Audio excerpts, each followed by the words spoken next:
Raha, pada masa-masa akhir pendudukan Jepang, pernah menjadi tempat penampungan orang Belanda dan Inggris yang menjadi tawanan perang. Kondisi para tawanan sangat tragis. Banyak korban jiwa melayang selama berada di Raha. Berikut kisahnya. Bermula pada musim gugur 9 September 1944, sebuah kapal Jepang bernama NN Maru mengangkut tahanan perang Inggris dan Belanda. Kelompok tawanan itu berangkat dari Ambon, tanggal 11 September 1944. Kapal dengan 150 penumpang itu tiba di Selat Muna. Ketika sedang berada di teluk dekat Raha, pada pagi hari, sebuah pesawat sekutu muncul datang melintas di atas teluk dengan ketinggian sekitar 2000 meter.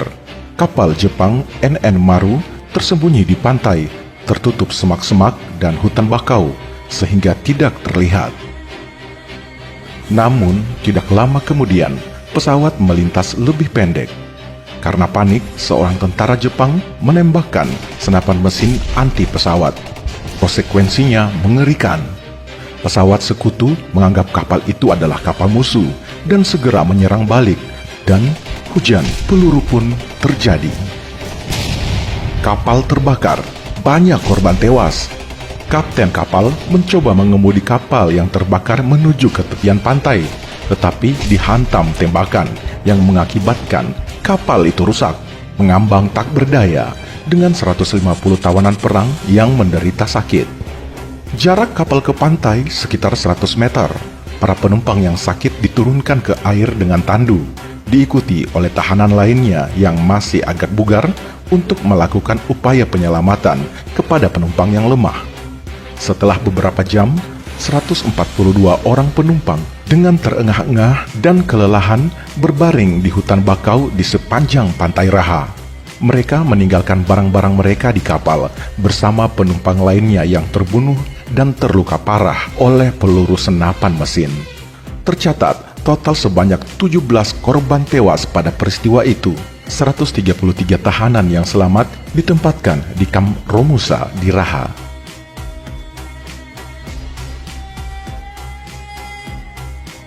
Beberapa hari kemudian, kapal motor kayu Prawen 14 dan 15 masing-masing memuat 220 tawanan perang. Kedua kapal tersebut tiba di Raha pada 14 Oktober 1944. Keadaan kamp Romusa yang ada di sana dalam kondisi buruk dan terlalu kecil untuk kelompok 440 tawanan perang ini. Jepang kemudian memerintahkan mendirikan kemah baru untuk menampung para tawanan perang tersebut.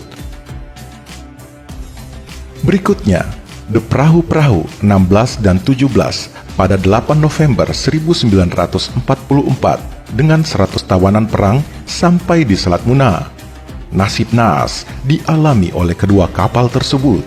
Pesawat-pesawat Amerika membombardir kapal-kapal Jepang itu dengan torpedo. Kedua kapal itu tenggelam, beberapa tahanan perang terbunuh, sebagian tenggelam, tetapi banyak yang berhasil mencapai daratan. Sebanyak 27 tawanan perang tewas terbunuh, 23 kebangsaan Inggris dan 4 orang Belanda, juga 9 orang Jepang tewas, serta sejumlah penduduk asli yang tidak diketahui.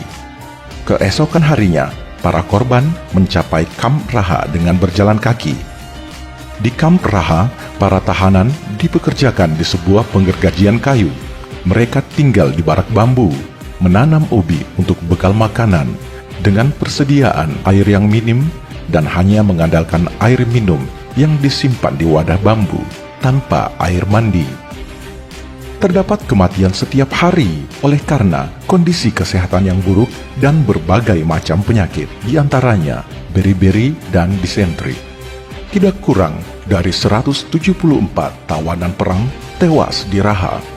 Sejak Oktober 1944 hingga Agustus 1945, Raha menjadi kuburan massal bagi para ratusan tahanan perang yang disandra dan menjadi pekerja paksa oleh Jepang. Mereka yang bertahan hidup kemudian dipindahkan ke Makassar hingga akhirnya pada tanggal 16 Agustus 1945 Jepang menyerah tanpa syarat dari sekutu dan para tawanan perang pun dibebaskan.